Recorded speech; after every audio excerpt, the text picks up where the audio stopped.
keeping my baby. Papa don't preach, I'm in trouble deep. But I made up my mind, I'm keeping my baby. I'm gonna keep my babe. Oh, oh, oh.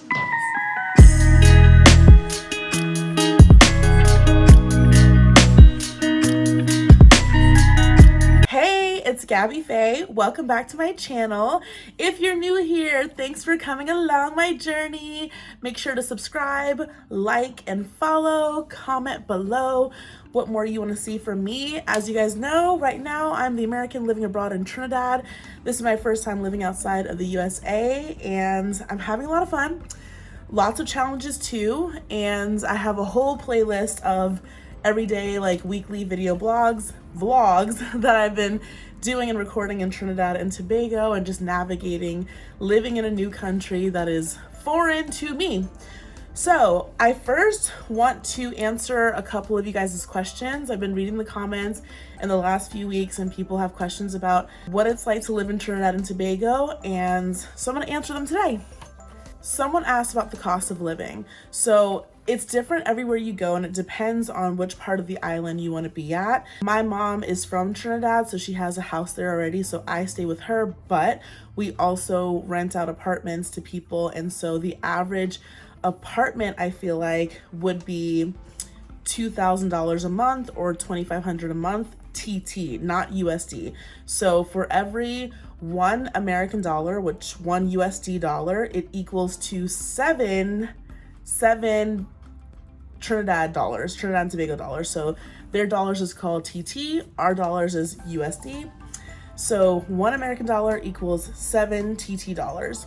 Okay, so $2,000 is equal to 285 US dollars. So if you got an apartment in Trinidad for $2,000 a month, it would actually be 285 US dollars a month. If it was 2,500, which I've seen like 2-bedroom apartments for 2,500 TT, that is equal to $357 US per month. So it's a pretty good exchange rate. So for food, it depends on what you like to eat. I've lived in Trinidad for the past 3 months total, and food has been the most challenging part because as an American, we're used to like accessibility and convenience, fast food. We're used to things that we're used to, like American, like takeout, like pizza, burgers, you know, things like that. Or even cooking at home, I'm used to getting like American food from the grocery store to cook at home. So for example, like pasta, spaghetti, meatballs, I don't know, like mashed potatoes, chicken, things like that.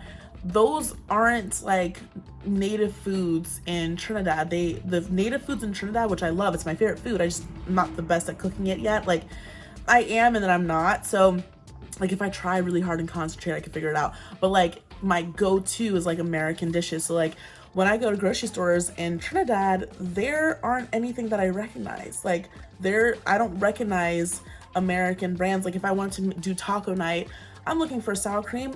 They don't have sour cream, but a good trick is to use plain Greek yogurt instead of sour cream. It's healthier, and it's available, it's accessible.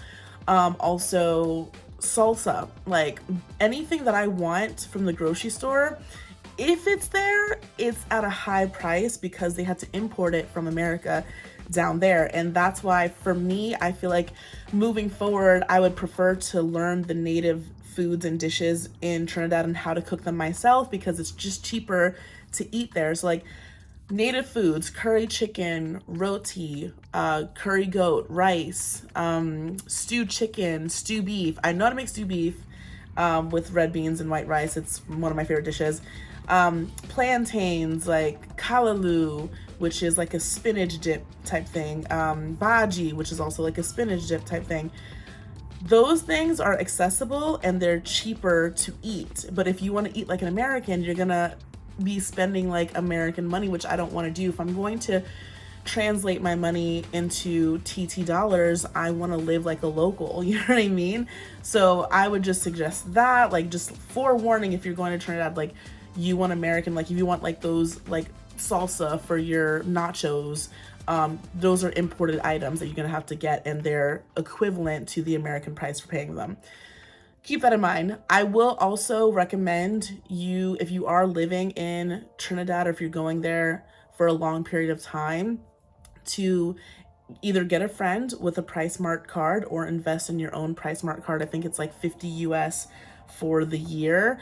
It's like a Costco membership or a Sam's membership, because PriceSmart is exactly like Sam's Club or Costco, because it's like the Members Mark brand, and everything that you would get at a Sam's Club in the US, you're gonna get that at PriceSmart, which is my saving grace. Like, when I tell you, thank God for my friend 𝐤𝐤 and my cousin Crystal for having a card and taking me, because I don't know what I would do if I couldn't get some kind of American food just to make me feel normal, like just some sense of normalcy, because it's like really hard to like always focus on like, what am I gonna eat, like, you know what I mean? So another thing that's been really challenging for me is, like, I'm used to going to a grocery store and getting a pack of chicken legs, like, you know, like 10 or 20 pack of legs.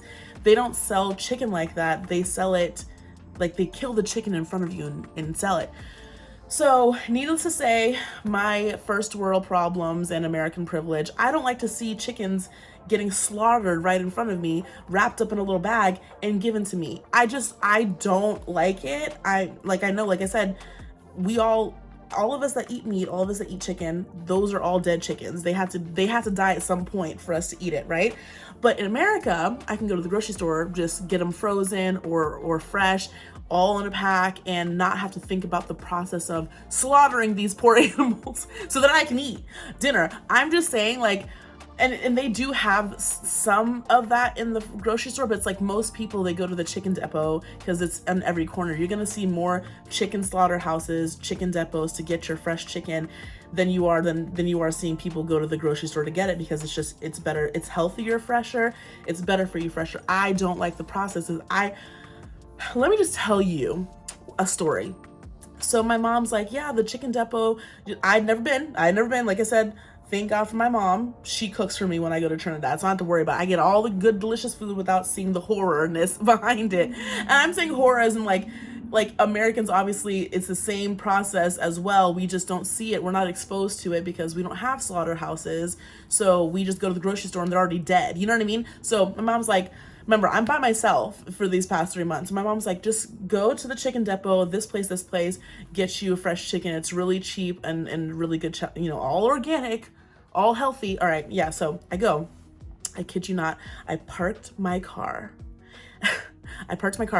And I see like 5 Indians chopping and I'm like, what are they doing over there? I wasn't even prepared. Like, my mom didn't even tell me what was going on. So I go under this little shack that they're in. It's like 5 Indians. I kid you not, there's a cage full of live chickens.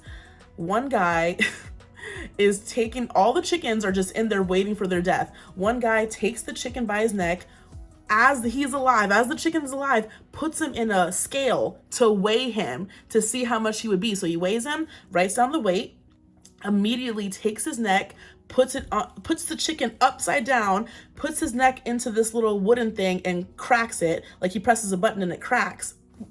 I'm sorry. It was just so terrible.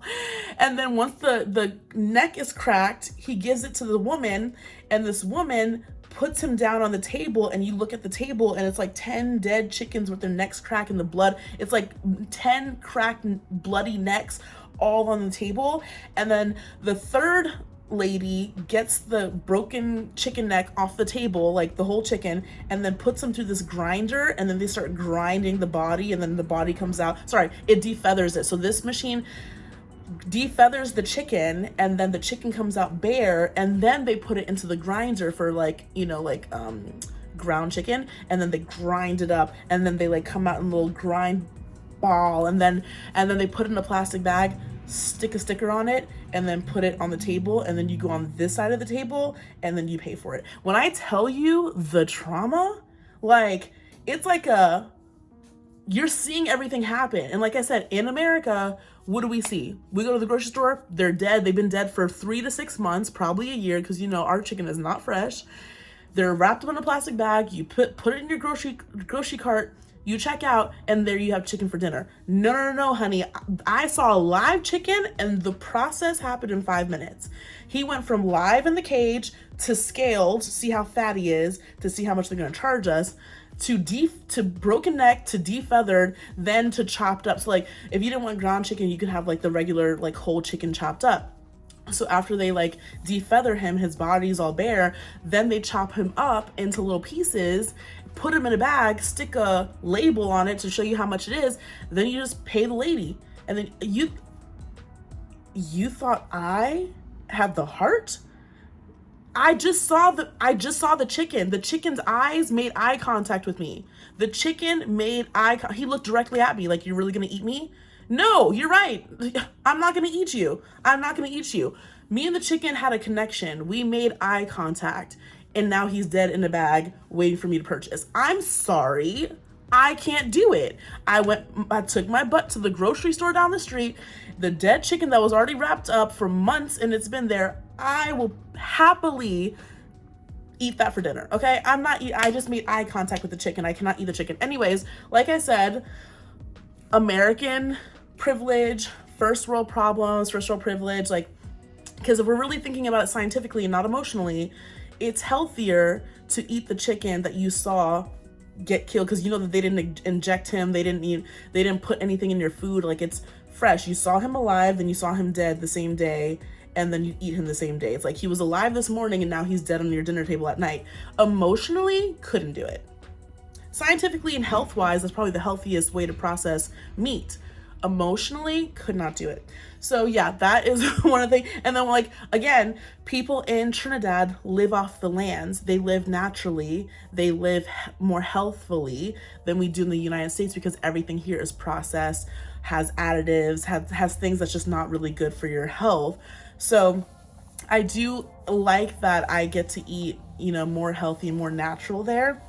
I will say this, one of the things that I'm learning about myself is I didn't realize that going out to eat is not just like convenient, but it's become sort of a comfort thing for me. So like when I'm in New York, for example, and I have photo shoots and modeling shoots and I have to go here, there, and like I'm busy with work, I'm not thinking twice but to like go get some fast food things, some like Chipotle or whatever, which I wish that Trinidad had Chipotle. Anyways, I would go do something like that, not even think about it, but I didn't realize it was a sense of comfort, because life in Trinidad has been so laid back. It's been so laid back that it's like, I don't really have to work as hard to like live, you know what I mean? I'm just like relaxing, like I don't have to do much. And so me going out to eat in Trinidad, I should really just cook at home, right? Well, you know the issues I'm having with cooking from home, but like I've noticed that I have been getting like the fastest thing and the closest thing to my house to get, if I don't have food at home, if I don't cook, is Church's Chicken and Subway, and then sometimes Popeyes. And like I pretty much stick to that. And I didn't realize that I was just doing that out of convenience, because it's not, I don't need to eat that. I can very well cook. I have the time to cook. It's just the comfort thing. And like, so some of my friends, one of my friends, I went out with them and they noticed that. They're like, because I was like, oh yeah, like let's go get Church's Chicken, let's go get this. And they're like, you know, that food is only gonna fill you up for like an hour, then you're gonna be hungry again. Like, you know, don't you want to cook home? Like, we can cook home and then like actually feel full and satisfied. You're not. And they were right. Like, that's what I'm saying. Like, I guess I'm in America, like I'm surrounded by people that are just used to like, yeah, like let's just go get a burger, let's go this, because that's just like our lifestyle. But down there, they live off the land, and I love that. And I'm having to relearn things for my own good, because that is the healthier option, that is the better way to live. I guess I feel like I was just encouraged to continue that convenient behavior that, you know, it's deep fried and fast, let me just eat that, whatever. I feel like I've just been, you know, like I've been okay with that because everyone else around me is okay with it. But down there, like my friends there, they're like, you know, I'd rather just eat at home, I'd rather eat good food at home. And I'm just like, you're right, food is good at home and it's healthier because you know what you put in it. You know what I mean? So I'm relearning how to take care of myself in a weird way. Like these past 3 months have been very interesting when it comes to that because I'm relearning things. Another thing I would say that has been a challenge for me. Now, I have very sensitive skin. I have eczema, and it's triggered by allergens and allergies and environment. And unfortunately, one of the things that I've been really like triggering for me is the sun. I didn't realize that I was allergic to the sun, but my doctor said I'm allergic to the sun. And the difference between sun in the Caribbean and sun like up north, like New York, is that like in New York, it's a cold state, it's a snow state. The clouds are dampened by all the chemicals and everything that we have in this environment, that I never had to worry about the sun because our sun is very kind of weak here. And even like the doctors that I go to in New York, they'll say like everybody's vitamin D deficient here because we don't have sun coming in the way that it should. But the Caribbean, baby, that Caribbean sun is on another level. Okay, it is on another level. Like it's so freaking hot. OMG, it's hot. So I'm just like, hold up now, wait a minute now. Like I started burning. I started getting sunburn. It triggered my eczema. I got a rash all over my body. When I say all over, I was like, and then plus they have this thing called Sahara dust, and I'm allergic to dust too. Like the sun, the dust, like, so the environment has been really hard for me because it's triggering for my eczema and for my allergies. The environment is just like, and everybody's different. You may be okay with a lot of sun. The sun might make you feel better and healthier. Me, I'm a snow baby. I was born in New Jersey. Like I'm a snow baby. I live in New York City. So when I'm in New York, everybody's always complimenting me on my skin because when I'm in New York, my skin clears up. And then like today I was on set and the makeup artist is like, wow, your skin is glowing. You have such perfect skin.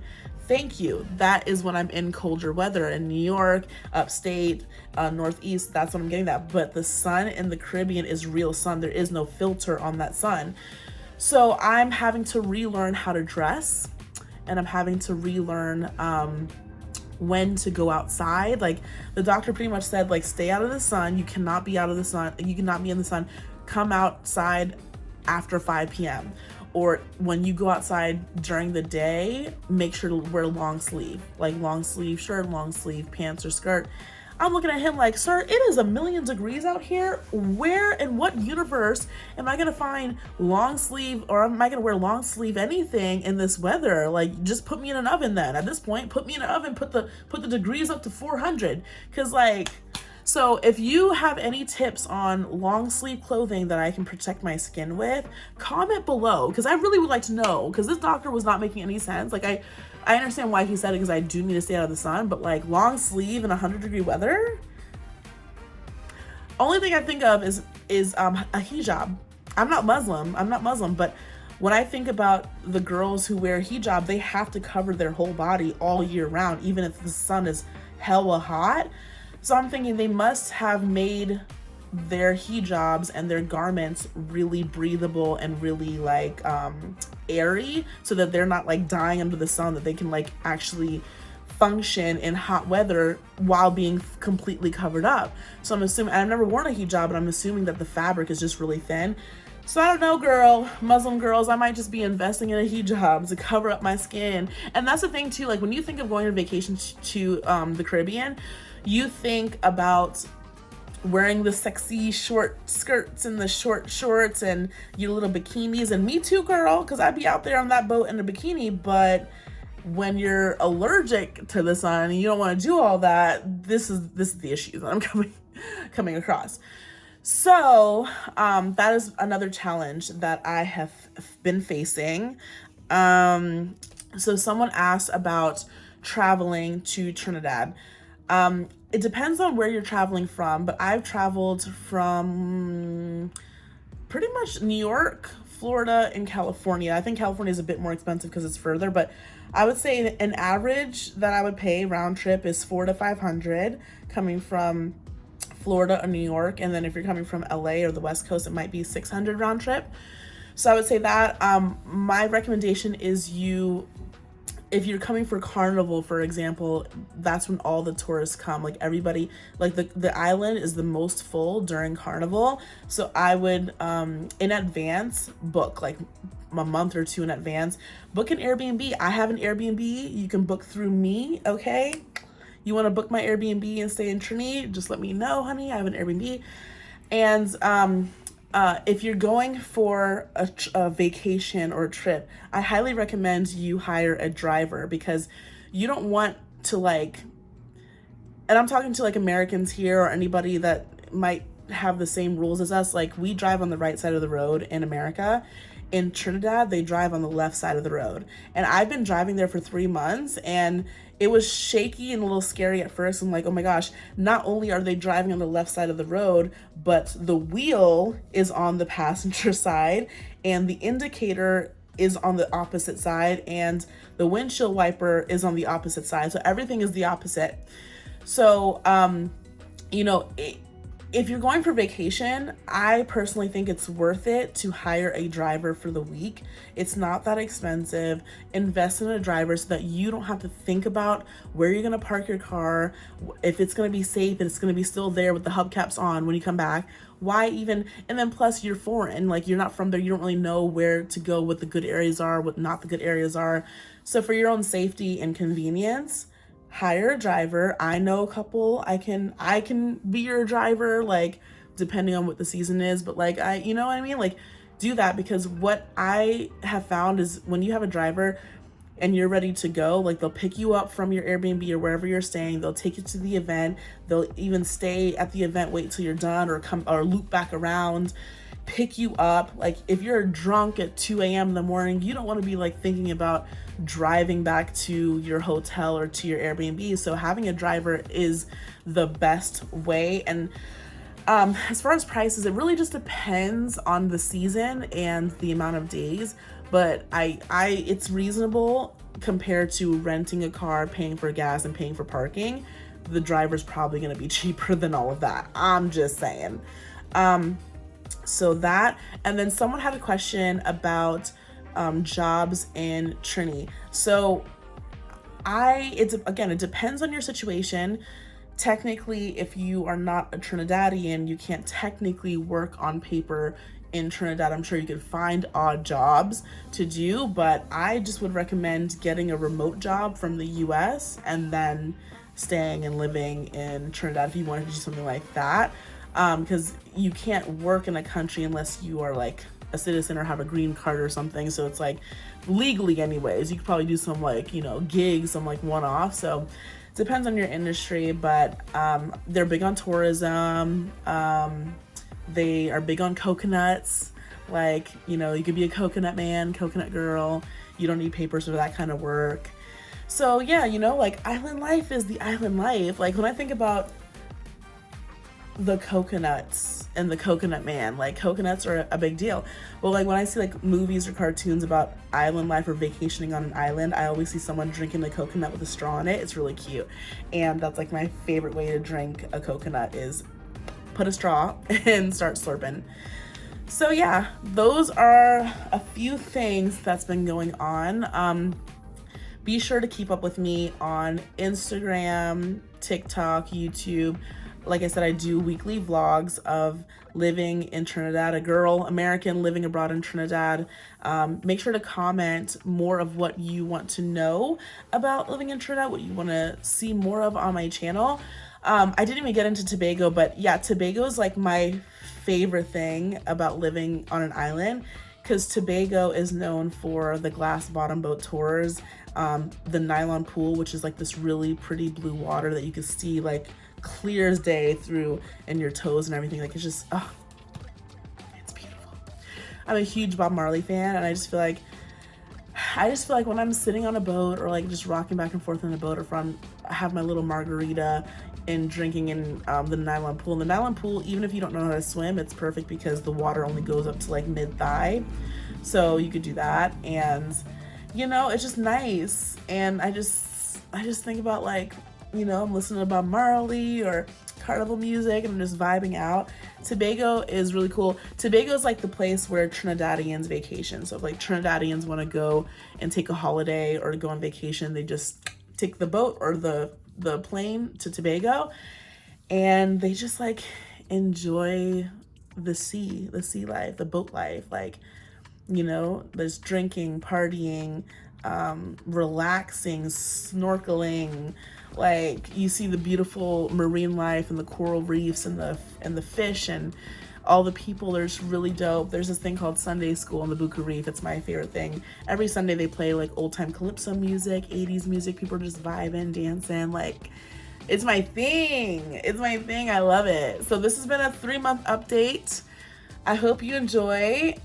Stay tuned for more vlog life and all the vlogs that are coming up. And until next time, love you. Bye.